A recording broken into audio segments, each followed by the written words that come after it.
In the name of the Father, and of the Son, and of the Holy Spirit. Amen.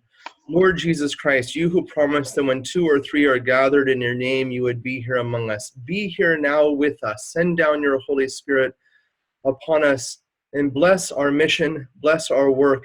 Open up our minds to the true teachings of your church, that we may prosper in your ways all the days of your life. You are blessed both now and ever, and unto ages of ages. Amen. In the name of the Father, and of the Son, and of the Holy Spirit. Amen. Carlo Broussard is a native of Crowley, Louisiana, left a promising musical career to devote himself full-time to the work of Catholic apologetics. For more than a decade, he's traveled the country teaching apologetics, biblical studies, theology, and philosophy. Carlo has published articles on a variety of subjects in Catholic Answers magazine, is a regular guest on Catholic Answers Live, and is an active blogger at Catholic.com. Carlo holds undergraduate and graduate degrees in theology from Catholic Distance University and the Augustine Institute, and is currently working on his master's in philosophy with Holy Apostles College and Seminary, evidence of which is the detail of the handouts that you've got. He has also worked for several years in an apprenticeship with nationally known author and theologian Father Robert J. Spitzer at the Magis Center of Reason and Faith. And as Father was just mentioning just a second ago, and then at the beginning when we went live here, there's a long-standing friendship between him and Father, so we're really glad to have Carlo here. And I can tell you that for the little bit of time that him and I have been working behind the scenes together, it's been a true joy, so I'm really excited. Please join me in welcoming Carlo. Well, I hope everyone is ready to get your Thomistic geek on, because I am. I told Andy when he asked me to do this webinar that I had been waiting a very long time for an opportunity to really dive in and to study and research on the 5 ways of St. Thomas Aquinas as presented in the Summa Theologiae. And so this was a great joy for me and a great opportunity to be able to research, put this material together, and to be able to present it to you this evening and, of course, next week as well. So this evening, I'm going to try my best to say a few things by way of introduction about the 5 ways, and then to take a look at the first and second way of St. Thomas Aquinas. And then next week, I'll do my best to try and tackle ways 3, 4, and 5. And this is the first time, I'll be honest with you, this is the first time I actually present the 5 ways in this setting, in this formal setting. So we'll see how it goes and how much I can get through. I will try my best to get through everything. The handouts are important because given the nature of the beast and given the nature of St. Thomas's 5 ways, the handouts are very helpful because what I did is I've tried to lay it out in very clear and succinct ways to connect the dots, and so that every link in the chain is connected for you, so that hopefully there's no holes in the reasoning. And if you find a hole, let me know, because I want to try and fix it. So it's some heavy lifting. It's pretty heavy lifting, given the nature of metaphysics and looking at proofs for God's existence.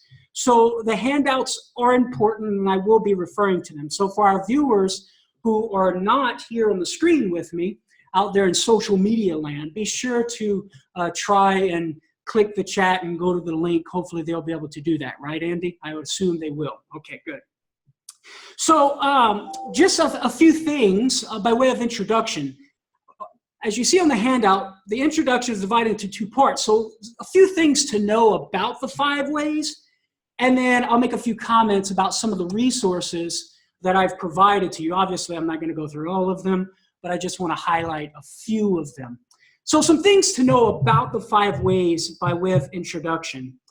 First of all, for the most part, they're not original to St. Thomas Aquinas. So, for example, the majority of the reasoning found in the first way, or the way for motion, comes from Aristotle. It's found in Aristotle, the idea of motion being the reduction of potency to act, and we'll talk a little more about that in a few moments. The second way, when you read the second way, as I will in what Thomistic scholars call an existential approach, when we're looking at existence and the cause of existence and efficient causes of existence. That can be found in the writings of Avicenna, an early 11th century Islamic philosopher. So the roots, found in a philosopher predating St. Thomas Aquinas. The third way, some parts of the third way, from possibility and necessity, and we'll talk about that next week, parts of it are rooted in Aristotle. Other parts are rooted in another Islamic philosopher from the mid to the late 12th century, Averroes. And even the mid to late 12th century Jewish philosopher, Moses Maimonides.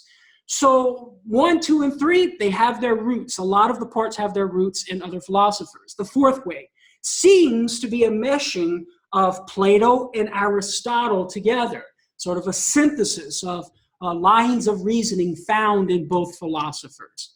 And then finally, the fifth way, which is from final causality, what we call in philosophy, things directed to a certain end.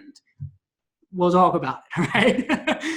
that idea of final causality is taken straight from Aristotle himself. So for the most part, not all, but for the most part, the elements of the 5 ways are not original to Aquinas. He's pulling from different things. These are, as Professor Edward Fazer said, these are lines of reasoning, lines of thought that are sort of in the air, right? I like the way he puts that Aquinas is sort of pulling from and to create a synthesis of these 5 ways. The second thing to know about the 5 ways is that some things are original. So for the most part, they're not original, but there are some things that are original. So for example, for the first way, if we look at the first way with a highly metaphysical approach, and we look at motion as having being itself, like there's a philosopher's called an essay of the accident of motion. It falls within the category of being in as much as it's act. There's actuality there. And when we look at motion as having being, as the acquisition of new existence, even in the accidental order, that's sort of unique to what may very well be going on in the background of the first way. The second way, once again, if we look at it in the existential way, if we look at it as efficient causes of existence, what we find is that anything, as we're going to see, anything that is caused to exist by something else doesn't have existence by its very nature. It doesn't have existence essentially. It only has it accidentally. That is, the existence is extrinsic to what it is, a difference between what it is and that it is. Reading it in light of the essence, what, and existence, that it is, distinction, which is prominent in Aquinas' work De Ente et Essentia, on being in essence. The third way seems to be unique for Aquinas in that he seems to be meshing, as I mentioned earlier, elements from both Plato and Aristotle to create, that's the fourth way, I messed up. The third way is a meshing of the various sources from Aristotle, Averroes, Moses Maimonides, and he seems to be putting it all together to construct his third way. And his fourth way, when he talks about what we're going to learn next week, gradations of being, of how some things are better than others. You know, a human being has more goodness than a rock or the cockroach, right? When we talk about these gradations of being or the hierarchy of being, Aquinas sees in that as a pathway to God. And this idea of gradations of being or gradations of truth, as Aquinas says in the fourth way, comes from Aristotle. Aristotle wrote about some things being more true than others, speaking of ontological truth, but we'll talk about that next week. But Aristotle never used that line of reasoning to get to God. He simply recognized the gradations of truth, of intelligibility in things. But Aquinas sees in the sensible world these gradations of being, goodness, truth, or nobility, and then sees that as a pathway of leading to God. And that's the fourth way. And then the fifth way, although the idea of final causality and how things are naturally directed to certain ends, The Greek is telos there for an end, or teleology, right? That things are directed to ends. Although that comes from Aristotle, Aristotle didn't use that line of reasoning in order to arrive at God. But Aristotle does. The idea of a supreme governor, a supreme intelligence governing all things within the universe to their natural ends. So, for the most part, not everything is original to Aquinas, but there are some things that are original to Aquinas. And that's important to note because it's sort of a synthesis of, and that's, keep in mind this, a little side note here, we can learn something from that, because notice, if what I'm saying is true, which I think it is, given my research of Aquinas' 5 ways, we can learn from Aquinas in that he's pulling from the best of the greatest thinkers that were during his time and before his time. And he's pulling those good things from those great thinkers, putting them together in a coherent system to present to others. And that's something that we can learn, that we need to do as Catholic Christians, of looking to great thinkers. I don't care if they're an atheist, right? If they're an atheist, there's going to be some truth to what they say and some ways of thinking, some methodology that could be beneficial, right, for our presentation of the truth concerning God, Jesus, Christianity, the Catholic Church, or whatever it may be. So we have to be open to taking the good from certain thinkers, no matter who they are, and being able to synthesize it into a coherent whole.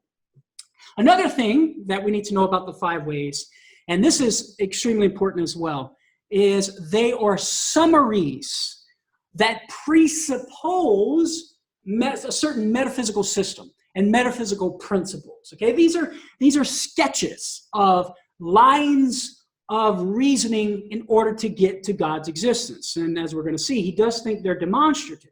These lines of thought, these arguments are demonstrative, but they're just sketches. He's just giving a summary. So as we go through the 5 ways, as we're reading the text of Aquinas in the Summa Theologiae, I'm going to suggest that there's certain metaphysical principles that are operating in the background that give substance and demonstration to what he's saying, okay? And so that's important to keep in note. They're not meant to be standalone pieces of reasoning order to convincing the hard-nosed skeptic. Once again, it presupposes a whole metaphysical system that makes these arguments as robust as they are when fleshed out. So they're sort of summaries, seed form, and it's our job as readers of Aquinas to unpack the meaning of what he's saying given the metaphysical principles that he's articulating in various other writings. And Thomistic scholars have done this in the nth degree, and they have done a marvelous job at it. And if I may toot the horn of one particular Thomistic philosopher that's sort of a go-to guy for me in my research is Dr. Edward Fazer. He's done a marvelous job of sort of presenting the background of these metaphysical principles that's driving the 5 ways. One source that I have in your resource section of the introduction handout is his book Aquinas. I think it's a beginner's guide, although it's not really a beginner's guide. It's a pretty heavy lifting. But he has a whole chapter in there where he walks through sort of the metaphysical principles that underlie the 5 ways and gives a rational defense of those metaphysical principles. And then he has a fuller treatment of that in his book, An Introduction to Scholastic Metaphysics, where he gives a full book-length treatment of all these metaphysical principles, defending them against objections from atheists, etc.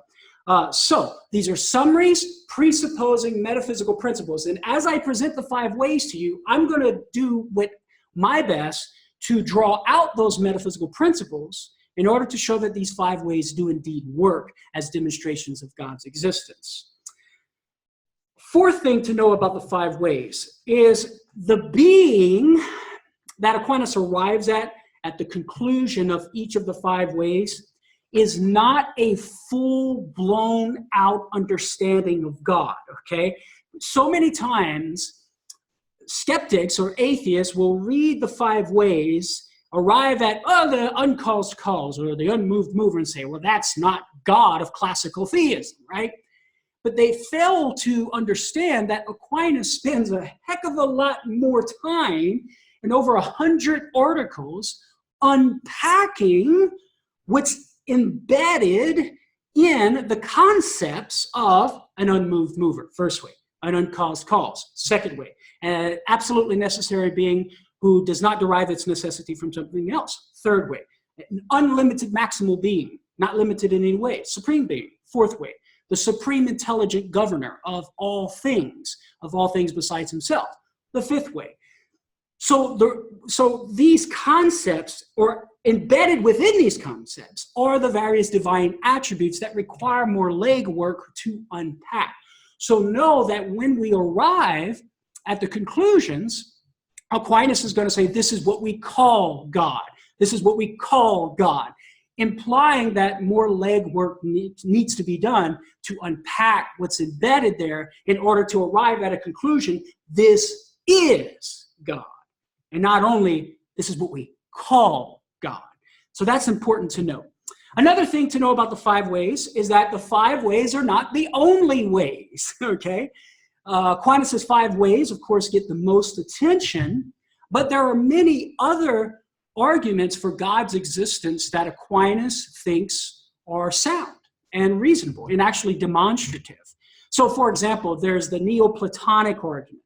And what that is you observe a plurality of things and you're able to reason to a single being, right? So from diversity to unity is this Neoplatonic argument. That's found in his commentary on Peter Lombard's sentences, as well as De Potentia, on the power of God, De Potentia Dei, his work on the power of God. There is also another way that he sees valid, and that is the Augustinian argument, the argument from St. Augustine from truth. Reasoning from necessary truths that we acknowledge to be a reality, to be true, and then reasoning to a God who is subsistent truth itself, in which all truth lies and is found. And he presents this in his prologue on the Gospel of St. John. There is also another argument for God's existence found in the De Potentia Dei, on the power of God, and that is from a multiplicity of goodness to a first principle of goodness, which is kind of similar, as we're going to see next week, to the fourth way, although a bit distinct. So once again, multiplicity of goodness to a principal source of goodness. And then in the Summa Contra Gentiles, chapter Gentiles, or however you want to pronounce it, right? The Summa Contra Gentiles, book 3, chapter 15, St. Thomas Aquinas presents what I believe to be a distinct argument, and that is from the indifference to being, of looking at things within the universe that can be or not be. They're indifferent to being, and then he reasons to a necessary being and to an absolutely necessary being. We're not going to be covering that in the five ways because I think it's distinct from the third way, although many Thomistic scholars, there's a lot of debate about whether these two are the same proof or different proofs and how to read each of these proofs. And then finally, the last argument that I think this is in the new handout. I had to add it in there. I couldn't believe I forgot it before I came on. And that is his famous argument from the De Ente et Essentia, on being in essence, or in essence, on being in essence. And in there, Thomas Aquinas presents his most famous proof, and that is by reasoning from the real distinction of essence and existence, and then reasoning to a first cause whose essence and existence is identical.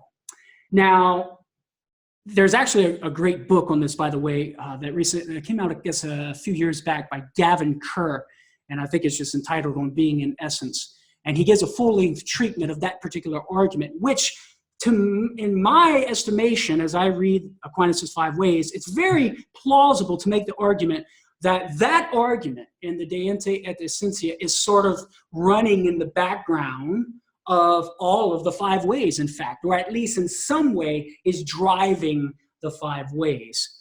So it's important to note that these five ways are not the only ways. You know, as Father Hezekiah, as he said earlier before we started, there's 100,000 proofs for God's existence, right?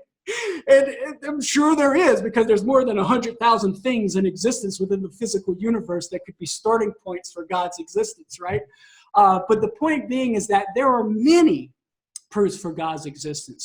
Many of them that can be fit within the category of a metaphysical demonstration. That is, the premises are metaphysically necessary. They're reducible to first principles, and thus the conclusion necessarily follows from the principles, so it's of metaphysical necessity.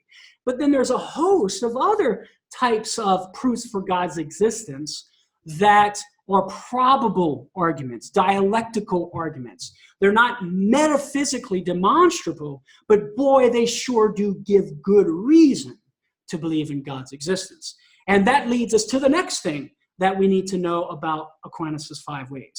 And that is, Aquinas thought they were indeed demonstrative. That is to say, they're metaphysically necessary. Not just a probable argument, such as the argument from fine-tuning, right? We see all this, whether you look at fine-tuning of biological organisms and all of the complexity, and then reasoning and inferring the reasonable conclusion of a supreme intelligence, right? Or if you construct the argument of fine-tuning from the fine-tuning of the initial conditions and constants at the beginning of our universe, reasonably inferring from that the need for a supreme intelligence that sets the values of the initial conditions and the constants in order for the universe to evolve for the development of life, right? Those sorts of arguments are probabilistic in nature. They're not metaphysical demonstrations because they can't be reduced to first principles. But the 5 ways, as I hope to share over the next 2 parts of this webinar, I think, and as Thomas thinks, are metaphysical demonstrations. So, for example, in part 1, question 2, article 2, the question is whether it can be demonstrated that God exists. And here's Aquinas' answer. Hence, the existence of God, insofar as it is not self-evident to us, can be demonstrated from those of his effects which are known to us. So from effect, we reason from effect to cause, and that's the methodology that of the 5 ways themselves. And then to the question in Article 3, does God exist? Of course, Aquinas answers that God exists can be proven in 5 ways. So I don't think these are, and nor does Thomas think these are probable arguments or sort of ways to God. No, these are demonstrative ways to God. And hopefully I can make that clear for you. We'll see. And then finally, the 5 ways are subject to many different interpretations. All right. I tell you what, it's like a minefield, right? I mean, you're just everywhere you step. It's like, oh, wait a minute. Let me rethink what I was thinking, right? So Thomistic scholars go back and forth about how to read Thomas's text of the 5 ways as presented in the Summa Theologiae. Many scholars develop these awesome metaphysical demonstrations, maybe from certain elements in the 5 ways. So they see one thing in Thomas's 5 ways, they see another thing, and then they sort of develop this metaphysical demonstration, which is sound and valid and proves God's existence, but it doesn't quite fit, right, exactly what St. Thomas is saying. And as I've done the research, I've come to the conclusion that it is extremely hard. So I say that in order to say this. As I present the 5 ways in this session, in our next session, I am simply presenting to you what I currently am satisfied with on how to read Aquinas' text. So if there are any Thomistic scholars out there, right, anybody who studies Thomas's writings in detail, you have a better interpretation or another way of reading the text to offer me, I am totally open to it, right? But I simply am going to present what I currently am intellectually satisfied with, all right? And the different interpretations are like, you'll kind of see this as we go through the 5 ways. Like some scholars will look at the 5 ways in a strictly physical way and argue that Thomas is reasoning just on a physical plane without necessarily immediately jumping to a metaphysical plane. But then other scholars, when you read the text, it would seem that Aquinas is using the physical, certain things that we come to know about the physical universe from the philosophy of nature, and then uses that as the launching pad, or you might say the gateway, in order to get to the metaphysical plane. and then from that metaphysical plane, able to reason to God's existence on that metaphysical level. I must admit, I tend to favor the metaphysical approach in how we read Aquinas' 5 ways. Because I think there are some problems. If you stay on the physical level, you run into some pretty hard brick walls in arriving at God's existence. Only once you get on the metaphysical plane, that which is above the physical, that which is above nature, and we're reasoning being qua being, insofar as something is a being having existence distinct from nothing, then we're able to arrive at a true conclusion of God's existence. So I may tend to hyper-metaphysicalize, if that's a word, these 5 ways. But once again, this is simply currently where I'm at intellectually and how I'm intellectually satisfied with reading the 5 ways. If not anything, if for some reason I'm not interpreting the text in an authentic Thomistic way, as some Thomistic scholars would say, then at least I think they're metaphysical demonstrations for God's existence that are Thomistically inspired, right?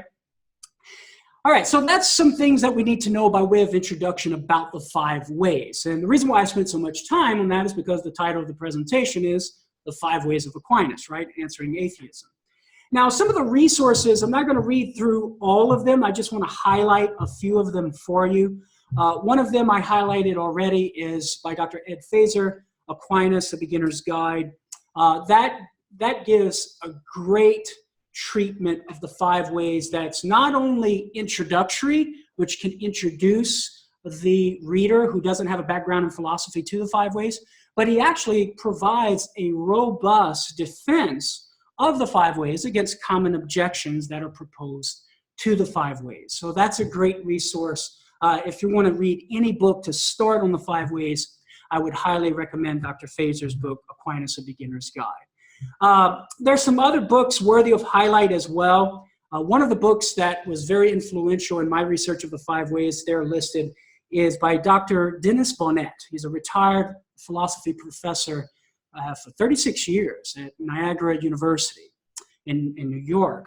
And his book is entitled Aquinas' Proofs for God's Existence. St. Thomas Aquinas on the per accidens necessarily implies the per se. That's a lot of metaphysical jargon, but the point is, he's going through each of the 5 ways, gives plenty of commentary from many of the Thomistic scholars of the 20th century and their comments on the 5 ways. And it's a great, very much fruitful study. So those are a couple of resources for the 5 ways in general. But then I also provided you in the handout some resources for the 5 ways specifically. And many of those resources that looks at each of the 5 ways in a specific way come from journal articles. So not everybody has access to the Thomist Journal or the New Scholasticism or the American Quarterly Philosophical Journal. But if you are able to pay a subscription to these journals that I have listed for these resources, I would highly recommend you do that. If you're a Thomistic geek like me and you want to delve into this stuff more in depth and look at each of these 5 ways in more detail, I would highly encourage you to do that. So that's there for your taking. And so with that, let's move on to the first way from motion. And I didn't intend to say that. So let's move to motion, right? So Aquinas' first way is from motion.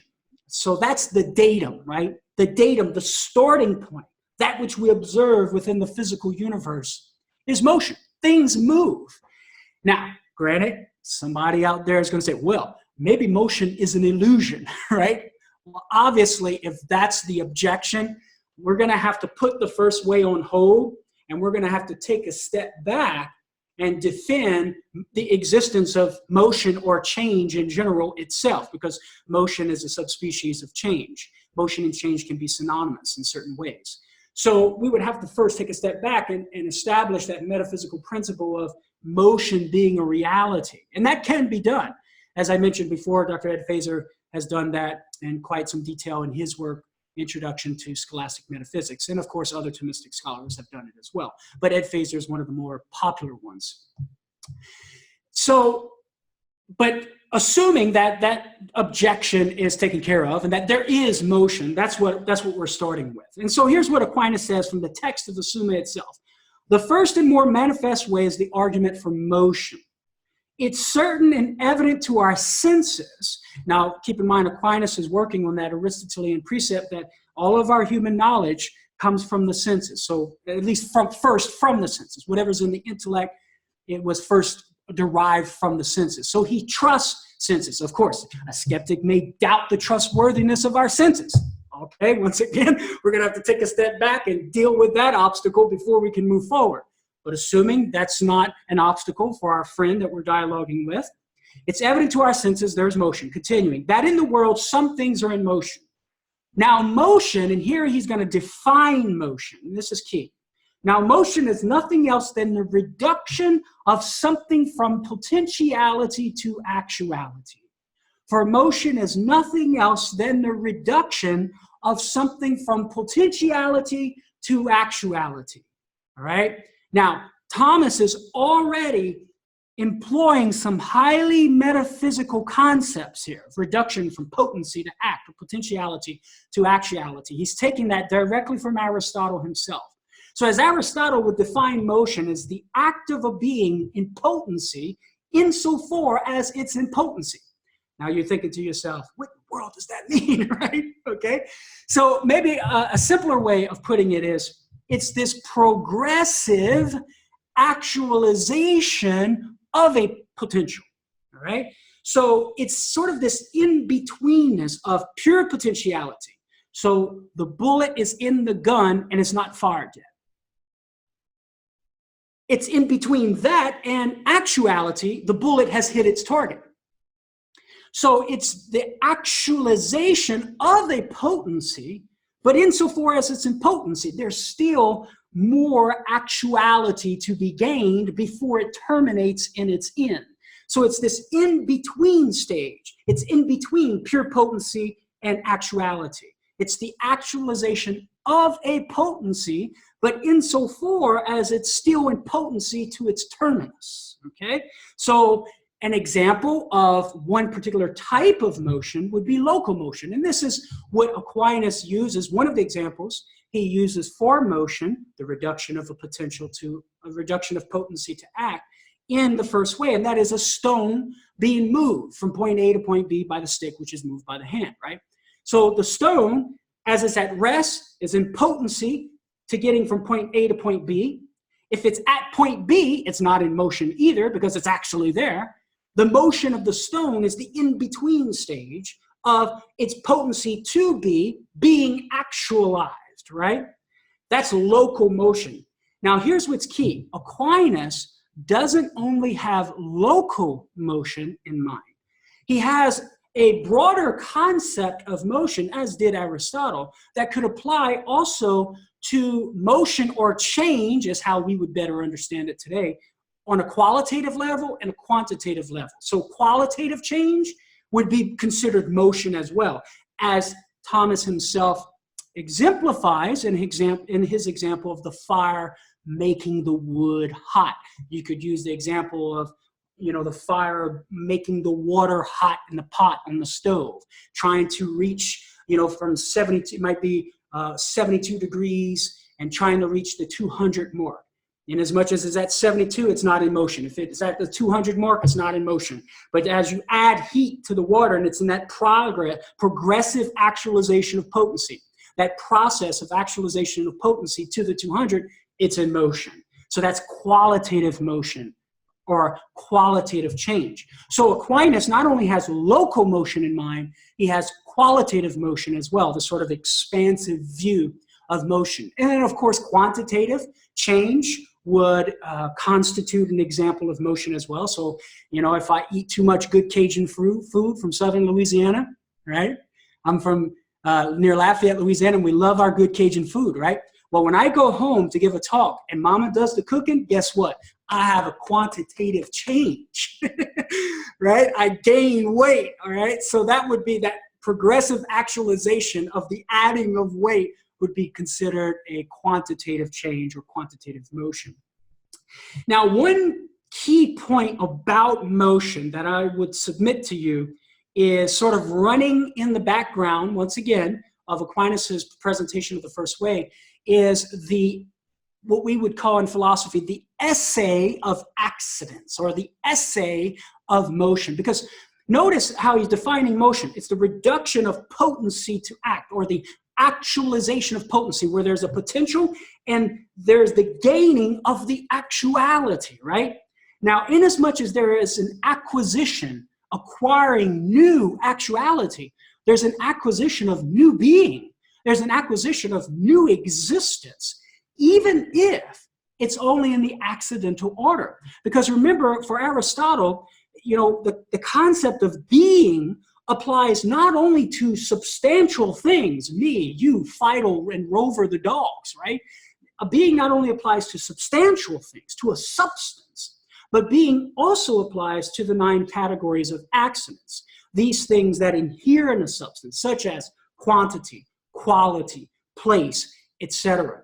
So the new actuality that's gained in motion is new being. It's new existence. Now, it's not existence in an absolute sense. It's sort of a qualified existence. Aquinas calls it esse secundum, a secondary being, which is distinct from the esse primum, the act of the being of the subsisting subject, that a substantial thing is distinct from nothing. That's the esse primum. But the accidents that it acquires, for example, in the process of motion, is a esse secundum, a secondary being. But nevertheless, it is being. It's under the concept or the umbrella of being.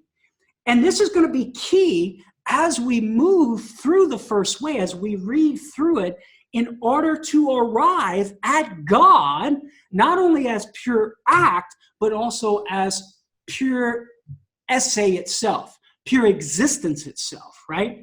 So I would submit that this understanding of motion being the acquisition of new actuality, but in Thomas's mind, for something to be an act is it to be under the umbrella of being. So it's the acquisition of new existence, the acquisition of new being, which puts us on the metaphysical plane, which allows us to reason to God's existence. And of course, that's one Thomistic interpretation. There are many others, but this is very prominent in a Thomistic scholar by the name of Joseph Owens.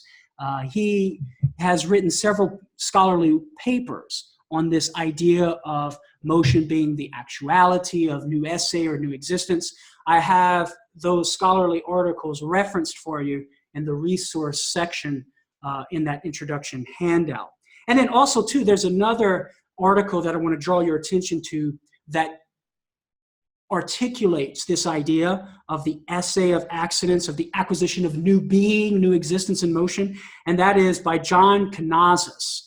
And the title of the article is Thomistic Existentialism and the Proofs Ex Motu et Contra Gentiles, Book 1, Chapter 13. So let's look now with that background knowledge in place. We know what motion is. Now let's look at the argument itself. Now, what I've presented to you in your handout, I give you a long version, and then I give you a shortened version, all right? Now, bear with me. I want to walk you through the long version itself. When we get to the end, once you have all these metaphysical principles in mind, then you can look at that shortened version and say, oh yeah, well, now I know how I would justify the premises of that shortened version. So you could memorize the shortened version, but the long version is really what's going to do the driving force of the metaphysical demonstration. So I've divided the first way into 5 steps, okay? 5 steps. So the first step, step 1, is basically just sort of giving a syllogism for describing what motion is and how that motion is present in the world of sense. Because remember, Aquinas said, the first and more manifest way is the argument for motion. It's certain and evident to our senses in the world, things are in motion. So for example, in step 1, motion entails the process of having a potential to new existence, even in the accidental order, to new accidental existence actualize. So it entails that process, having a potential to new existence actualized, all right? Premise 2, X is in motion. So we see the stone being moved in the process of its potential to get to point B being actualized to get to point B by the stick, right? So it's in motion. So if X is in motion, well, then it follows, therefore, conclusion 1, X, the stone, or the stick itself, or the microphone that I'm picking up right now, right? X is in the process of having a potential to new accidental existence actualized, all right? Now, notice I gave you a syllogism there, right? The point of the syllogism is so that, once again, to connect each and every link in the chain, to connect all of the dots. I've done my best to try to plug every hole, right? So there's no holes in the reasoning. If you happen to find one, let me know. I'd be more than happy to plug that hole. But I gave you the syllogism so that you can just follow it very succinctly. I don't know about you, but to my intellect, that's very satisfying. Some of you might find it boring or dry and cold or whatever. I don't know. But it's very satisfying to my mind. So that's step 1. We're just articulating what motion is. The actualization of a potency. Insofar as it's in potency, we see X in motion. Therefore, X is in the process of having a potential to new accidental existence actualized. All right. Back to Aquinas' text. Here we go. Aquinas writes, now whatever is in motion, so it seems as if he's jumped. He started with motion, now he's jumped to a new step. Now whatever is in motion is put in motion by another, for nothing can be in motion except it is in potentiality to that towards which it is in motion. So he's basically saying whatever is in motion must be moved by another. Whereas a thing moves inasmuch as it is an act. Nothing can be reduced from potentiality to actuality except by something in a state of actuality. It's therefore impossible that in the same respect and in the same way, a thing should be both mover and moved, that it should move itself as a whole. Therefore, whatever is in motion must be put in motion by another. So he's establishing that whatever is in motion must be put in motion by another. So here's how I would syllogize that, right? As you see there in your handout, premise 3, whatever's in the process of having its potential to new accidental existence actualized has that potential concurrently actualized by another that is actual. So the stone is being moved, it's in motion, but the stone can only be in motion insofar as it's moved by the stick concurrently. While the process of actualization of the potential is taking place, there is a concurrent actualizer, right? So premise 4, X is in the process of having a potential to new existence actualized, right? The stone's being moved by the stick. Therefore, X is in the process of having a potential to new existence concurrently actualized by another that is actual. Call it concurrent actualize A, right? So concurrent actualizer A.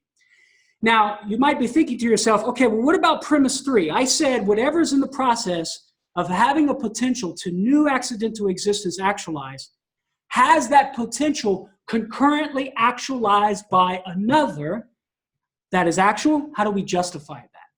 Well, here's the validation for that, right? So premise 3, validation.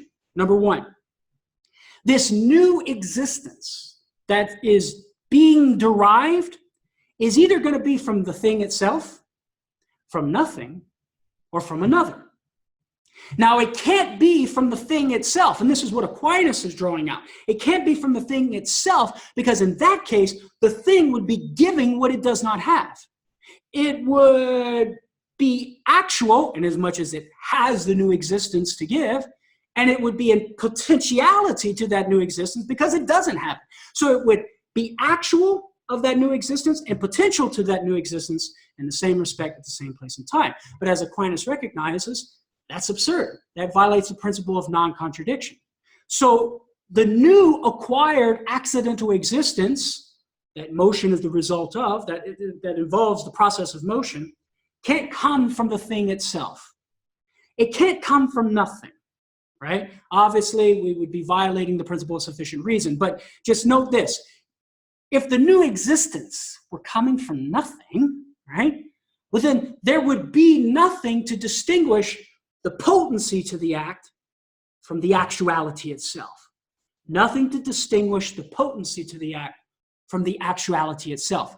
And if there's no difference, then there's identity. If there's nothing to distinguish potency from the act, well, then it's just going to be potency to act, right? And there will be no motion. So it can't come, the new existence can't be derived from itself, nor from nothing. Therefore, the new existence must be derived from another. Thus, Aquinas' principle, whatever is moved by another, is established. So that's step 2. Now we move to step 3. If that by which it is put in motion be itself put in motion, then this also must needs be put in motion by another, and that by another again. So what Aquinas is doing here is he's establishing the links in the chain. So we have something, X, that's moved, the stone. It must be moved by another, namely the stick. And if that first mover, which we call a concurrent actualizer A, right, CAA, as you see on your handout, if that first concurrent actualizer A is in itself in the process of having an actualization of a potency, well, then it's going to require a mover for it. So to put it formally, in step 3 there, we're at premise 5 if you're keeping track.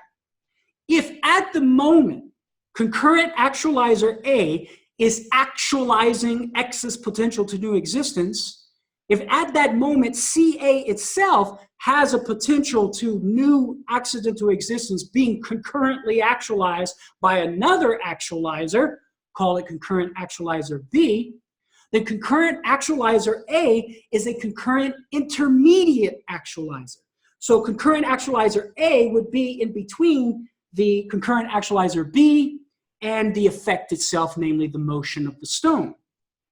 On supposition, premise 6, at the moment concurrent actualizer A is actualizing X's potential to acquire the new accident to existence, CA does have its potential to new existence being actualized by CAB, right? So the stick moving the stone does indeed have its potential to new accident to existence actualized by the hand. So it's an intermediate. Therefore, on supposition, conclusion 3, A, concurrent actualizer A, is a concurrent intermediate actualizer, right? You might call it a CIA, all right? So as I said, once again, the handout's pretty important here, but just so that you can follow step by step, right? So what have we done so far? In step 1, there's motion in the world. Step 2, whatever's in motion needs a mover, right? It needs to be put in motion by something else. The actualization of a potency by something already actual. Step 3, if that mover, concurrent actualizer A, itself has a potential to new existence, new accident to existence being actualized, well then it's going to need a concurrent actualizer other than itself, call that concurrent actualizer B. So where we're at right now is we have this chain, this series of concurrent actualizers that so far explain the actualization of the potentiality of X, or the stone, all right? Now step 4 is where the gist of the argument lies, right? This is sort of the heart of the argument. And we may very well have to take a break before we come back and walk through this part of the argument. So I'll just read the text very briefly, and then I'll hand it over to Andy, and we'll take a little short pause for good cause, and then come back to work this out. But here's step 4 in the argument. We got 2 more steps. Step 4 is the longest. But this cannot go on to infinity. What cannot go on to infinity? Concurrent actualizer A of X's potential to new existence, concurrently actualized by another concurrent actualizer B. That series, so says Aquinas, cannot go on to infinity. Why? As he says in the text, because then there would be no first mover. And we're going to talk about that. There would be no first actualizer, and what that means, we'll get to it. And consequently, no other mover. Seeing that subsequent movers move only inasmuch as they are put in motion by the first mover, as the staff moves only because it is put in motion by the hand, right? So he's using that just as an illustration to get you to understand this idea that the stick will only move the stone inasmuch as the stick is put in motion by the hand. Therefore, it is necessary to arrive at a first mover, put in motion by no other. So basically what he's saying is that if everything were moved by something else, potential being actualized by some concurrent actualizer, which itself is actualized by another concurrent actualizer, if that were the case, then there would be no first actualizer, an actualizer that's not actualized by something else. If that were the case, well then none of these other CIAs, none of these concurrent intermediate actualizers would be able to actualize X's potential. Now, why is that the case? We're going to look at that when we come back from our little break, okay? So when we left off, once again, when the first wave from motion, we've gone through step 1. There's motion in the world, which is the reduction of potency to act, potential to actualize, actuality. Step 2, whatever is in the process of having a potential to new accidental existence actualize, whatever's in motion, must be put in motion by something else, something other than itself, an extrinsic cause, right? Step 3, if that mover itself is in motion, well then it would be put in motion by something else. So we have the series of concurrent actualizers of X's potential to new existence. And so far in our reasoning, each of those concurrent actualizers is a concurrent intermediate actualizer. One concurrent actualizer actualized by something else. Now, here's what Aquinas wants to do in step 4. He's saying, okay, can this series go on to infinity? And that is to say, what he means is, can this series of concurrent actualizers exist without a concurrent actualizer that's not actualized by something else? So in other words, can there only be concurrent intermediate actualizers of X's potential to acquire the new accidental existence? And Aquinas wants to say no. So in step 4, I give you a syllogism to argue for that answer.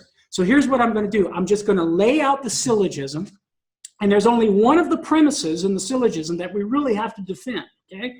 And that's going to be premise 7. So in the whole argument itself, we're at premise 7, and here it is. If all concurrent actualizers of X's potential to acquire the new accidental existence were CIAs, were concurrent intermediate actualizers. So if all of the concurrent actualizers were concurrent intermediate actualizers, well then no concurrent actualizer would exist. None would be actual.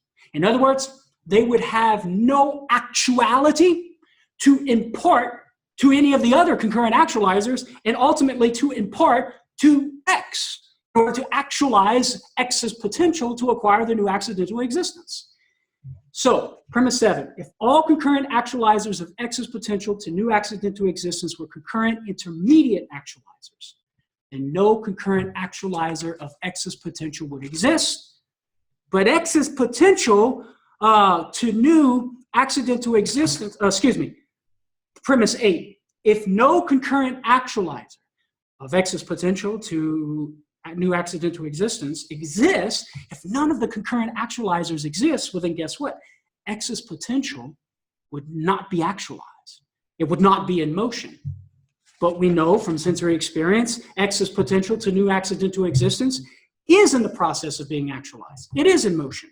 Therefore, conclusion 4, the concurrent actualizers of X's potential to new existence, therefore, the concurrent actualizers of X's potential to new existence do exist. Conclusion 5, therefore, not all concurrent actualizers of X's potential to new existence are intermediate. Not all are concurrent intermediate actualizers. And that is to say, as we're going to see in step 5, there's at least one concurrent actualizer that's not actualized by something else. Now, in step 4, there's only one of those premises that we really have to defend, and that is premise 7. Here it is. If all concurrent actualizers in the series, right, these concurrent actualizers that are actualizing the potential of X, all of these moved movers, right, if all of these concurrent actualizers were concurrent intermediate actualizers. If every single one of them was being actualized by something else, at the moment it's actualizing X's potential, right? Well, then no concurrent actualizer would exist. How do we prove that? Okay, follow me here. Here's how we're going to do this. This is premise 7 validation, right? If you're following on the handout there. Think about this. Number 1, whatever's in the process of having a potential to new existence being actualized doesn't have existence per se. Now, what that means is that it doesn't have existence by its very nature. So whatever has a potential and is being actualized by something else, that thing is not going to exist by its essence. There's going to be a difference between what it is and that it is. It's not going to have actuality of itself. Now, why is that the case? Well, here is the reason. If there's a potency in the process of being actualized, then there's a potency to new existence. But if there's a potency to new existence, well, then existence doesn't belong to that thing by nature. Because you can't be in potency to that which you have by nature. For example, is a triangle in potency to having 3 straight sides? No. Why? Because 3 straight sides belongs to the nature or the essence of a triangle. So if something's in potency to existence, well then it doesn't have existence by nature, because you can't be in potency to something that you have by nature, right?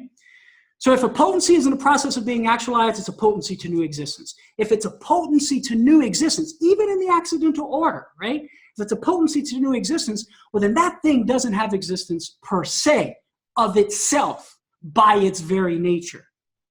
On supposition, a potential is in the process of being actualized.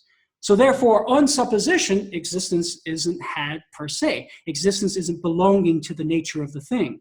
We would call this in philosophy, it's per accidens, okay? So that's how we would validate the first point of premise 7 in our defense. Whatever's in the process of having a potential to new existence being actualized, even in the accidental order, it doesn't have existence per se. It doesn't have existence by its very nature, by its essence. Like a triangle has 3 straight sides by its essence, whatever's in potential to new existence and is being actualized, that thing doesn't have existence by nature, like the triangle has 3 straight sides by nature. P7.2 here. A concurrent intermediate actualizer is such that it is in the process of having a potential to new accidental existence being actualized, right? Therefore, a concurrent intermediate actualizer doesn't have existence per se. It doesn't have actuality itself. In simple terms, whatever is moved by another doesn't have existence by its nature. These moved movers in our scenario, these concurrent intermediate actualizers, they're in motion. They're having their potential to new accidental existence being actualized by another. And so therefore, these concurrent intermediate actualizers in the series do not have the fullness of being. They do not have existence by their very nature, like the triangle has 3 straight sides by its very nature. The existence for these types of things is extrinsic to its nature. It's distinct from what it is. We say they have existence per accidens, by accident. It simply happens to be that they have existence. Okay, now, P7.4. If every concurrent actualizer of X's potential to new existence didn't have existence by its very nature, if it didn't have existence per se, if all of them were CIAs, well, then there would be no source from which the concurrent actualizers could derive their existence. Think about it. Concurrent actualizer A, concurrent actualizer B, concurrent actualizer C. All of these are concurrent intermediate actualizers, right? They're having their potential actualized by another, which tells me none of them have existence per se. None of them have the fullness of being. None of them have existence by their very nature because they're in potency to new existence. And you can't be in potency to that which you have by nature. So if none of these concurrent intermediate actualizers have existence by nature, well then from whence would the existence come? There would be no source from which the concurrent intermediate actualizers of excess potential could derive their existence. P7.5. On supposition, all concurrent actualizers of excess potential to new existence don't have existence by nature. They're all CAs. And so therefore, on supposition, there's no source from which the concurrent actualizers can derive their existence. P7.7, if you're following the handout. Therefore, if there were no source from which the concurrent actualizers could derive their existence, well, then no concurrent actualizer of excess potential would exist. P7.8, on supposition, there's no source from which the concurrent actualizers can derive their existence. P7.9, therefore, on supposition, no concurrent actualizer of excess potential exists. And that means X would not be having its potential actualized. X wouldn't be in motion. And so this is why Aquinas concludes that there cannot be a series of concurrent intermediate actualizers. There cannot be a series of moved movers without a mover that is not moved, without a concurrent actualizer that is not actualized by something else. A concurrent actualizer that has no potential to new existence to be actualized. And so, therefore, as we saw in conclusion 5, not all concurrent actualizers of excess potential are intermediate. Not all are CIAs. And step 5, Aquinas says, and this everyone understands to be God. To just flesh it out, to make it complete. If not all concurrent actualizers of excess potential to new accidental existence are intermediate, well, then at least one concurrent actualizer has existence per se. At least one of those concurrent actualizers is going to have existence by its very nature, not deriving it from anything else, because it's not in potency to any new existence. P11, not all concurrent actualizers of excess potential to new accidental existence are intermediate. Conclusion 6, therefore, at least one concurrent actualizer of excess potential to new existence has existence per se. It has existence by nature. So in summary, Aquinas is saying there's motion. Whatever's in motion is moved by another. If that mover is in motion, then it's moved by another. Thus, we have a series of moved movers. Can the series of moved movers exist in order to explain the effect of motion in the stone? Can the series of moved movers exist without a first mover, a mover that is not moved by another? And he answers no. Why? Because as I spelled out in premise 7 through premise 9 or to conclusion 5, if all of these moved movers, if all of these concurrent actualizers were intermediate, being actualized by something else, well, then none of them would exist. And if none of them would exist, well, then excess potential wouldn't be actualized. But we know from sense experience, excess potential is being actualized. The stone is being moved. And so therefore, the moved movers exist, and therefore we must conclude that there exists at least one unmoved mover, what we would call an unactualized actualizer, or a concurrent actualized that's not actualized by anything outside of itself, because it would have existence per se. It would have existence by its very nature, because it's not in potency to any new accidental existence. If it is not in potency to any new accidental existence, it wouldn't be in potency to substantial existence either, and so it would have existence by itself. This is what we would call ipsum esse subsistens, which is what Aquinas arrives at in the De Ente et Essentia. And that's why I said earlier that it seems as if that argument on being in essence is sort of running in the background. Now, as I mentioned earlier, some people might say, well, that's hyper-metaphysicalized, Carlo. Well, if you define motion as the reduction of a potency to act, and whatever is being reduced to act must be reduced to act by something already actual, well, then you metaphysically necessarily must conclude to a purely actual being, a concurrent actualizer that is pure actuality itself, in order to explain the fact that the concurrent intermediate actualizers have actuality to import to X in order to actualize its potential. So that's the long version. Here's the short version, as you see there on your handout. Premise 1, if everything were an actualized actualizer, then there would be an infinite series of actualized actualizers ordered in an essential way without a first actualizer. And that first means having actuality in and of itself, or having existence per se, by its very nature. Premise 2, but there can't be an infinite series of actualized actualizers ordered in an essential way without a first actualizer. Therefore, the conclusion, not everything is an actualized actualizer. There must exist some actualizer, at least one, that is not actualized by something else. That being, as we already demonstrated, would be purely actual or having existence per se by its very nature, because it wouldn't be in potency to any existence whatsoever.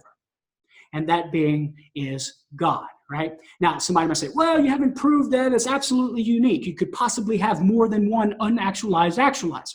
Well, that's a good question, but when you examine in more detail what a purely actual being is, and if purely actual, then existence by nature, pure existence itself, not restricted or limited to this mode of existence rather than that mode, or this amount of actuality rather than that amount, well, then you come to understand that there can only be one such thing. Now, obviously, we don't have time to get into all that, but Aquinas spells that out in future articles in the first part of God. So that, my friends, is the how I am currently intellectually satisfied with reading Aquinas' argument for motion. Once again, these metaphysical principles operating in the background of what he's saying in the text. All right. Now, as one lady did earlier, she rubbed her scalp like this and massaged that brain, right? and rightfully so. This is some heavy lifting, okay? We're not used to thinking in this mode, right? We're not used to thinking metaphysically. But I think it's necessary to begin thinking like this, because when you get it, by golly, you look at the tree outside and you see God. Not that we're a pantheist or something and that the tree is God, but we see it God-bathed. Because think about it. Whatever in existence has a potential being actualized, whatever is in motion right here and right now is sustained. That actualization, that process of actualizing the potential is ultimately grounded in the purely actual being, the unactualized actualizer, namely God. So my potential to speak to you right now, your potential to learn, inasmuch as you're in the process of learning, inasmuch as I am in the process of learning intellectually, God ultimately is the sustainer, the purely actual being, is the ultimate explanation of the fact that I can be in the process right now of teaching, and you be in the process of a potential being actualized for you to learn. So that's where the rubber hits the road. This is pretty abstract, but ultimately it's that which explains why we're able to learn and for me to teach right here and right now. Without that purely actual being, none of our potentials would be actualized. You know, so we always talk about, man, that dude has some potential. It just got to get actualized, right? And we always talk about somebody having a potential for something. My kids have a great, listen, my daughter, she is, my 11-year-old Savannah Claire has potential, a tremendous amount of potential to be a great pianist, right? Just a natural gift. She's going to need some lessons, though, to help her actualize that potential. Well, folks, ultimately, God is the explanation of why that potential can be actualized in the first place. So this is why all of this metaphysical reasoning stuff, right, is important in our lives. Now, we move to the second way of St. Thomas Aquinas. And Andy, I think I might be able to get through it. We'll see. Now, the second way is actually shorter than the first, because we're able to sort of jump to this impossibility of an infinite regress of causes in a fairly quick way. But there's a few things I need to say about the datum of efficient causation. So Thomas Aquinas says, the second way is from the nature of the efficient cause. In the world of sense, we find there is an order of efficient causes. Because there's no case known, neither is it indeed possible, he says, in which a thing is found to be the efficient cause of itself. For so it would be prior to itself, which is impossible. And he says the same thing similarly in the first way, where nothing could move itself as a whole, because it would be actual and potential to that motion in the same respect, in the same place and time. So too with an efficient cause. Something cannot cause itself to exist, because in that case, it would have to be existing in order to give itself existence, but on supposition, it doesn't exist. So how can it exist and not exist in the same respect, the same place and time, right? So for Aquinas, this is self-evident, which it is. It violates the principle of non-contradiction to say that something could cause itself to exist, to have that active being that distinguishes something from nothing. And this is how Aquinas understands an efficient cause. An efficient cause is that whose action makes a thing exist. Now, an efficient cause can be a cause in fieri or a cause in esse. A cause in fieri in Latin is the cause of the becoming of something to be. All right? So father begets son, the becoming of something. But a cause, an efficient cause in esse, is a cause whose action sustains a thing in being. And the second way of Aquinas concerns efficient causes in esse. Now, I would submit it's possible to construct a metaphysical demonstration by starting with causes in fieri, but I don't think that's what Aquinas is doing. He's thinking of an order of efficient causes in esse.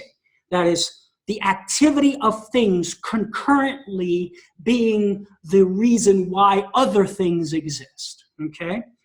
And for Aquinas, creatures can act as efficient causes in esse. Several of his different works, even though he thinks God is the absolute cause of being itself, that act which distinguishes a substance from nothing, only God can give that esse, only God can give existence itself. Creatures can be called efficient causes of existence, but in a secondary way, okay? They're only causes of existence of something inasmuch as their activity contributes to disposing the matter in order for a substantial form to exist in that parcel of matter, right? So, for example, the activity of the sun gives off light and heat, and that light and heat properly contributes to the disposition of the matter, which can allow for the substantial form of Fido or the substantial form of the rose to exist in that particular matter. Without the light and the heat that's an effect of the sun, Fido would die. Fido would no longer exist. The rose outside would die. It would no longer exist. So for Aquinas, creatures can be efficient causes in esse, sustaining the activity of which sustains other things in being. So for example, you can look at the gravity. Gravity is an efficient cause of the extreme pressure of the core of the sun, which in turn causes the nuclear fusion of hydrogen atoms to make the helium atoms, which in turn causes the light and the heat, which in turn properly disposes matter to receive the substantial forms of Fido and the rose, which is necessary for those things to exist. So inasmuch as the activity of something concurrently contributes to something else continuing to exist, for Aquinas, that's an efficient cause in esse. And I would submit that that's what he has in mind when he says the second way is from the order of efficient causes that we observe in nature. Okay? Now, before we get into the argument, how is this different than the first way? Well, notice in the first way, we restricted the first way to an efficient cause, a mover, right? Because all movers are efficient causes. But we restricted efficient causality to the process of acquiring new accidental existence, right? Whereas in the second way, what Aquinas, I think, wants to do is he's expanding the notion of efficient causality. Rather than looking at an efficient cause simply of the process of acquiring new accidental existence, such as a mover, imparting motion, he wants to expand the notion of efficient causality to a cause of substantial existence right here and right now. So the stone may move by the stick, first way, But the fact that the stone exists, second way, or the fact that Fido is moving, acquiring new spatial location, new actuality, new accidental existence by certain, the leg is moved by the flexing of the muscles, which is moved by the firing of the neurons in Fido, right? Okay, so that's the first way. But the second way is asking the question, well, why does Fido exist to begin with, right? And you can even, I think, construct a second way by starting with an efficient cause of accidental existence here and now. So the lamp in your house being suspended from the ground by the links in the chain, which is held up by the beam in the ceiling. That lamp has accidental existence, a spatial location falling within one of the 9 categories of accidents of Aristotle, which falls under the category of being. And I think even the second way, this expanded notion of efficient causality can apply even to that starting point of accidental existence itself, and then reasoning to a first efficient cause that has existence by nature. So let's go through the argument. Like I said, it's going to be shorter than the first way, so we might be able to actually finish here, and then we can take some questions. All right, here we go. The second way, once again, just to establish there's an order of efficient causes on the handout as I articulated it as step 1. An order of efficient causes in essay entails one thing's activity, or many things, concurrently, and that's the key word right there, concurrently causing another thing to exist. Now keep in mind, this order of efficient causality that we're talking about here, that Aquinas is talking about, is not an order of efficient causes in an accidental way, like grandfather begetting father, father begetting son. That's not the type, that would be an order of efficient causes in theory of becoming. But that's not what Aquinas has in mind, because elsewhere, later on in the paragraph of the text, he's going to say, in as much as you have the cause, you have the effect. Without the cause, you don't have the effect. So he's thinking knife cutting orange or knife cutting banana. He's thinking of music coming, the sound of my voice coming from my voice. I stop talking, no voice, right? Or the music coming from the instruments. You stop playing the music, you stop playing the instruments, no music. That's the order of efficient causality. So an order of efficient causes in essay entails one thing's activity concurrently causing another thing to exist. P2, premise 2, in the world of sense, we observe the activity of some things concurrently causing other things to exist. I just mentioned the activity of the sun concurrently causing Fido to exist. Once we understand what Thomas means by such a thing as sort of causing Fido to exist in a secondary way. It's contributing to disposing the matter, to hold the form, to have the substantial form of Fido. And in as much as you got substantial form of dog and this parcel of matter, guess what? You have Fido. And Fido exists. And without that activity of the sun, that light and the heat generated by the nuclear fusion, right, in the sun, Fido would be, c'est tout fini, as we say in Louisiana. He would be done. That's it, all right? So there's this order of efficient cause, and order of efficient causes is one thing's activity concurrently causing something else to exist. We see that in the world of sense, so therefore, conclusion 1, there exists an order of efficient causes in essay in the world of sense. Now, because I'm running out of time, I'm not going to read the text of Aquinas to you right now, because basically all he's asking now at this point is, can every concurrent efficient cause of X's existence be caused to exist by something else? That's the question he's asking. Can the series of concurrent efficient causes, just like in the first way, a series of concurrent actualizers, right? Can the series of concurrent efficient causes of X's existence exist? Can all of these concurrent efficient causes exist without a concurrent efficient cause that's not caused to exist by something else? And his answer to that question is no. There cannot be a series of concurrent efficient causes of X's existence without that first efficient cause, a first cause that's not caused to exist by something else, an uncaused cause. So here's how we demonstrate that. Very similar to in the first way. So right here, I'm in step 2, if you're following along on their handout. I'm in step 2, and we're looking at P3, premise 3. If every concurrent efficient cause of X's existence were itself caused to exist, then no concurrent efficient cause of X's existence would exist. But the concurrent efficient causes, P4, but the current efficient causes of X's existence do exist. So therefore, not every concurrent efficient cause of X's existence is itself caused to exist. That's the argument for step 2, right? So our primary premise that we have to defend is premise 3. If every concurrent efficient cause of X's existence were itself caused to exist, if every one of them were a concurrent intermediate efficient cause, well then none of these concurrent efficient causes would exist. How do we know that? Follow me here.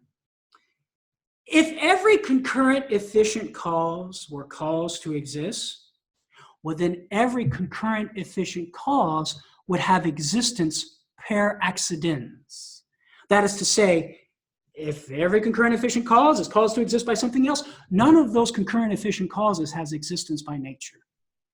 Their existence is distinct from its essence.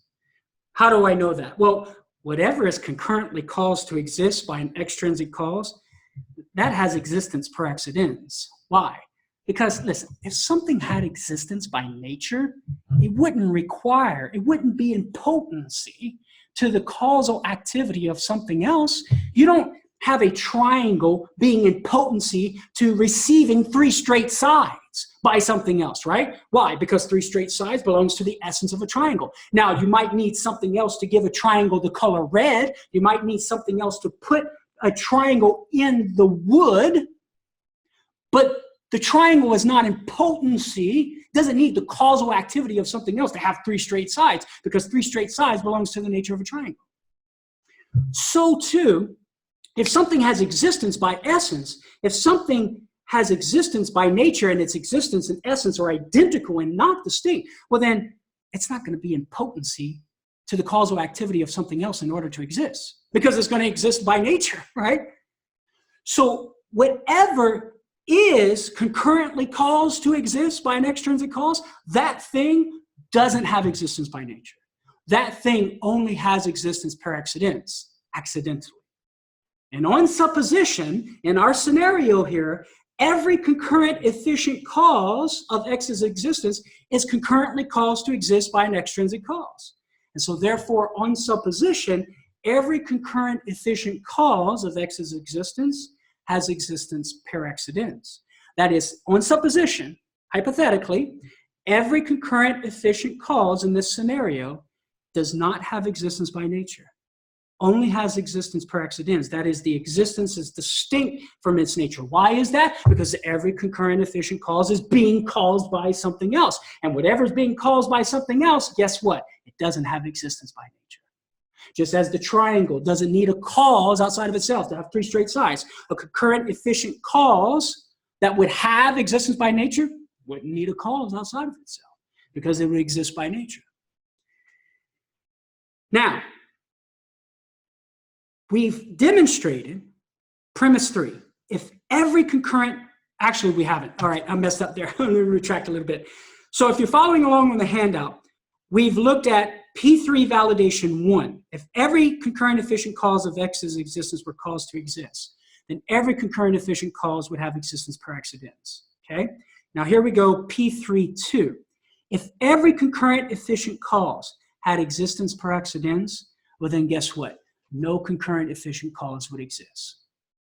If every concurrent efficient cause didn't have existence by nature, then none of those concurrent efficient causes would exist. Why? Because there would be no source from which these concurrent efficient causes could derive their existence. If none of these concurrent efficient causes has existence by nature, how do we know that? Because each and every one of them is being caused by something else. If none of these concurrent efficient causes has existence by nature, well then from whence does existence come? From what would these concurrent efficient causes receive their existence? There would be no source from which to receive their existence if none of these concurrent efficient causes has existence by nature. On supposition, every concurrent efficient cause is caused to exist.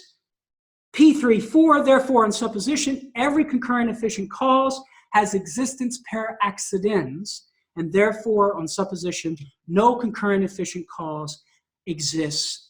Therefore, on supposition, no concurrent efficient cause exists. To summarize, if every concurrent efficient cause is caused by something else, then every concurrent efficient cause would have existence per accidens. If every concurrent efficient cause had existence per accidens, well, then no concurrent efficient cause would exist. But we know that concurrent efficient causes of X's existence do exist. Therefore, our conclusion, not every concurrent efficient cause of X's existence is itself caused to exist. Remember the hypothetical. If every concurrent efficient cause was caused to exist by something else, then no concurrent efficient cause would exist. But we know that concurrent efficient causes of X's existence do exist. The sun, right, exists, concurrently causing Phyto to exist. Therefore, not every concurrent efficient cause of X's existence is itself caused to exist. And finally, in step 3, St. Thomas says, to which everyone gives the name God. Whatever's not caused to exist has existence per se. And as we've already concluded, there exists at least one concurrent efficient cause that is not caused to exist. Therefore, there exists at least one concurrent efficient cause of X's existence that has existence per se. That is to say, its active existence and its essence are identical and not distinct. And my dear friends, that's the ipsum esse subsistens, subsistent being itself, God. So the shortened version, to wrap all that up, you could say it like this. If everything were caused to exist by something else, then there would be an infinite series of existential caused causes ordered in an essential way. Because the activity of every single one of them is necessary right here and right now for X to exist. But there can't be an infinite series of existential caused causes ordered in an essential way. Therefore, not everything can be caused to exist by something else. There must exist at least one existential cause that doesn't have to receive its existence from something outside of itself, i.e. an uncaused cause. So that would be how I would approach the second way and the metaphysical principles that's driving what Thomas Aquinas is saying. We see an order of efficient causes ordered essentially, whereas you have concurrent efficient causes explaining why X exists. This series of concurrent efficient causes of X's existence cannot exist without a cause that's not caused by something else. Because if it did, well, then none of the concurrent efficient causes would exist. But the concurrent efficient causes of X's existence do exist. And so therefore, there must be a cause that does not rely on any extrinsic cause for its own existence, precisely because it would have existence per se, it would have existence by its very nature. So that's how I would read the second way. So, my dear friends, once again, I recognize that's some pretty heavy lifting and some pretty abstract metaphysics, but like I said, I think it's important that we approach Thomas's 5 ways in this way because it puts us on a level that allows us to metaphysically demonstrate God's existence. And when you look at the 5 ways through this lens of being and existence and things being caused to exist and acquiring new actuality, it allows us to arrive at the conclusion that God exists. So that's how I would present the first and second way. We've got a whole bunch of really good questions. So why don't we just launch in here? One is this, and I'm actually going to combine 2 questions because I think they're kind of similar.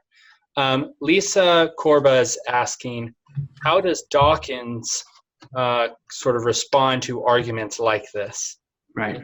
In a similar way, Wes writes in, is the Aristotelian/Thomistic metaphysics assumed in the 5 ways compatible with contemporary science, for example, physics? I think these are kind of 2 of the things. Yeah, well, interestingly enough, in Dawkins' The God Delusion, he only devotes, unfortunately, just a few pages, right, to dealing with Aquinas' 5 ways and just pretty much dismisses them as not having any value whatsoever. But unfortunately, there's various caricatures and misunderstandings of the 5 ways. So Dawkins and many other new atheists, for example, will say things like, well, if God is the uncaused cause, well, what caused God? You know, if everything needs a cause, you started out with causation and something is caused by something else, and everything needs a cause, well then, who caused God? Why do you stop the explanation with God that seems to be arbitrary, right?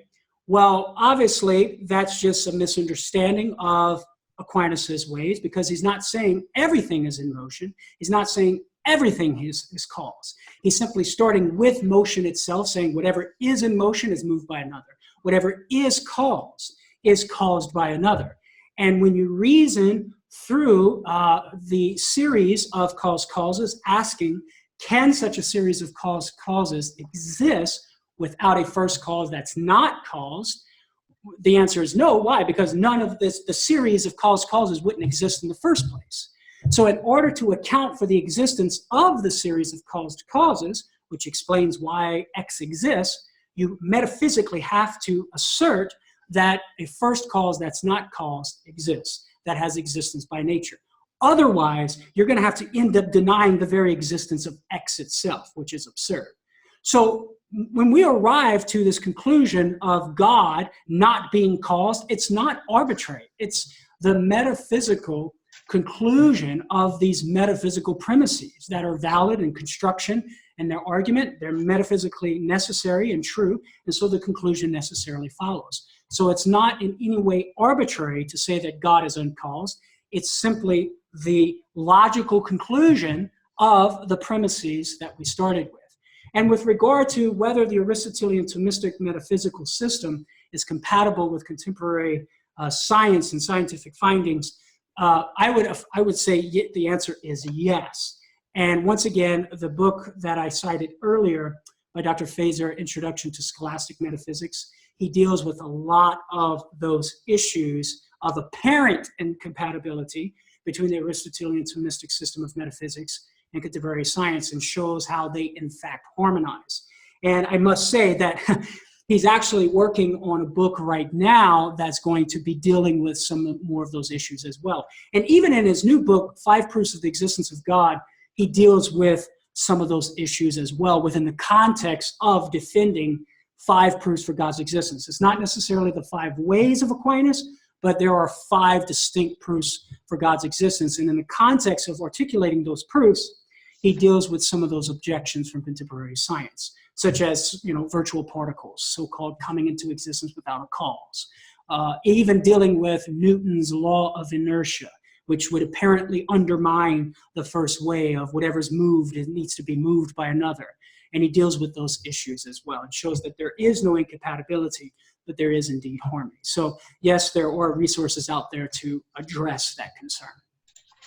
Also, if you're kind of like taking a step back from the person who asked that question, if you're wondering kind of at a more fundamental level, what is this relationship between faith and reason, or reason and science, or religion and science, kind of any of these combinations, I'm going to include a couple links to these talks, at least 2 or 3 of them, that approach that subject in more general terms, not specifically Aristotelian metaphysics versus contemporary physics, but just religion and science in general might also be of interest to you. We've got let's go for this one. I saw it at the very beginning. This is the prime rib right here. All right, I'm going to read it slow. This is from Vincent. Vincent says, I generally read the first way as having a more prominent place for the principle of proportionate causality, in parentheses, related to your P3. Since any actualizer must have the quality that it actualizes in another, thus requiring a first mover to be purely actual, that is, having every actuality it actualizes in every other being through intermediate causes. However, this, I think, relies upon the ultimate unity of every perfection.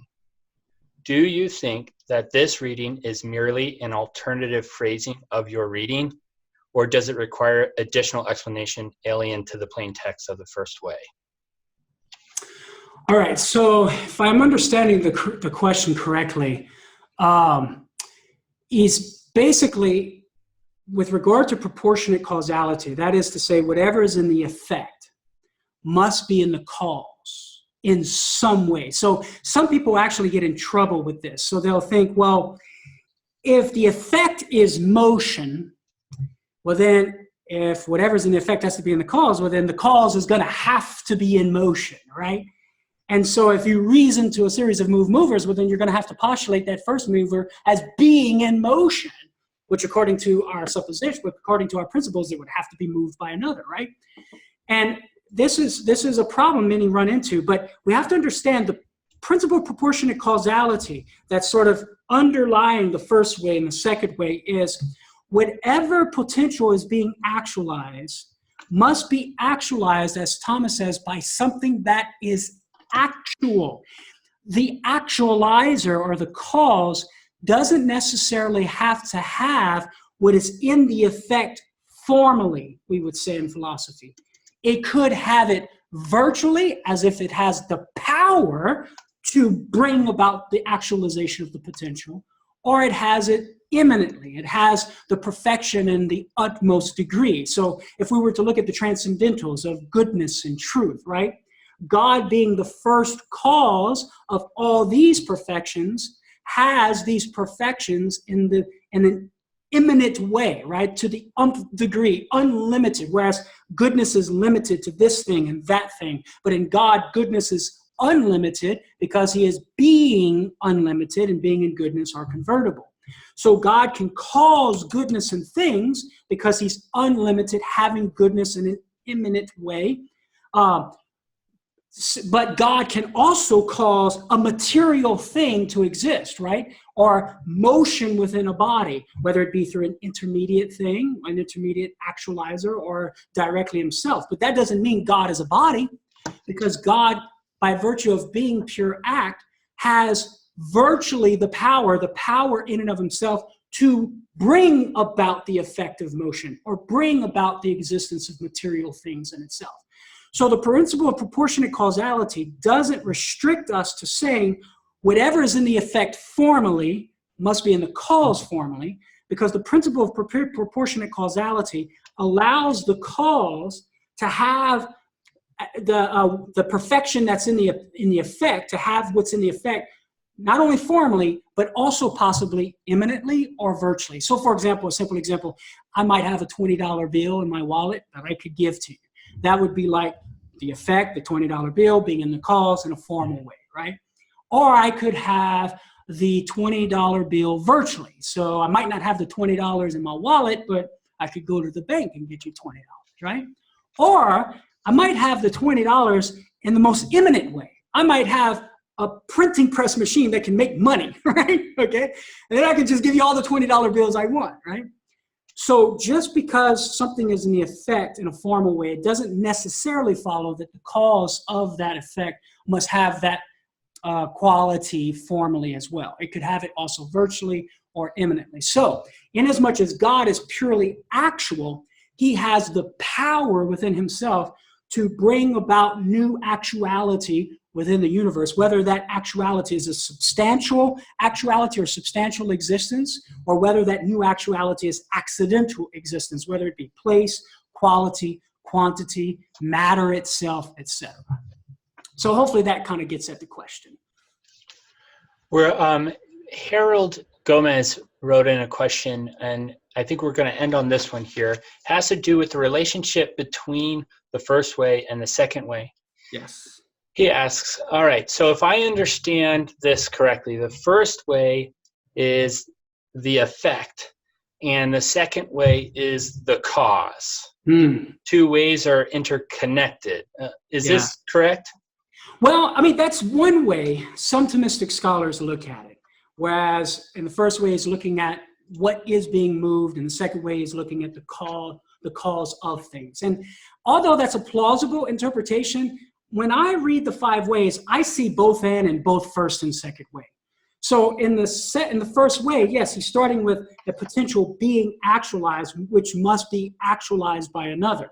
In the second way, he's starting with causes that are being caused by others, right? An order of efficient causes, an order of causes causing something else to exist, but that cause being caused by something else, and an order or a series of concurrent efficient causes that are intermediate. So in the second way, even in the second way, you're starting with a cause that has a potential to existence, substantial existence, right here and right now, being actualized by the concurrent causal activity of something else. So it seems to me that the first way and the second way are looking at the effect and the cause simultaneously. So it seems, and so if that is present in both starting points of Aquinas' first and second way, then it would seem hard to say that that's the way to look at it. I've heard, like some of my professors and some Thomistic scholars read it, the starting points in that way, but upon further study, I'm intellectually satisfied and I've come to the conclusion that perhaps in the first way, it's the process, right? Because that's what motion is. The in-betweenness of the potency being actualized, the potential being in the process of being actualized by an actualizer. Whereas in the second way, he's expanding the notion of efficient causality to include the causal activity of something that's going to cause something to substantially exist right here and right now, or the causal activity of something that's going to explain the accidental existence of something right here and right now, the lamp being suspended from the ground. So notice that in the second way, he's not looking at the process or the progressive actualization of a potency that is in motion. He's looking more so at a potential that is being actualized right here and right now, barring the process, barring motion. And that provides two, in my reading, that provides two distinct starting points, right? A process of potential being actualized, and then a potency being actualized right here and right now without the process. That is a cause in esse, right? A cause that's necessary for the sustaining of existence, whether it be substantial existence or accidental existence. So that seems to me to be the difference between the first and second way. Once again, I'm open to further discussion to be corrected on that. But when I look at it, that sort of satisfies me intellectually. So. Mm-hmm. Thanks, Carlo. It's a great question, Harold, and so that's really how you get to grasping some of these concepts, is seeing what are the connections between the various statements that are being made. So it's a really good question. And I must say, Andy, that it was that particular question I struggled with the most in articulating the 5 ways of how to distinguish the first and the second way to make them distinct, right? As two distinct ways. And that conclusion that I've come to, I'm satisfied with right now, because in the first way, it's efficient causality restricted to the process of actualizing potency, whereas in the second way, it's a more expanded version of efficient causality. And to me, that provides two distinct ways. You've been given a near impossible task of trying to present Aquinas' 5 ways in a total of 3 hours over 2 class sessions. So really, I know I'm not speaking for myself, and there's lots of people writing in too.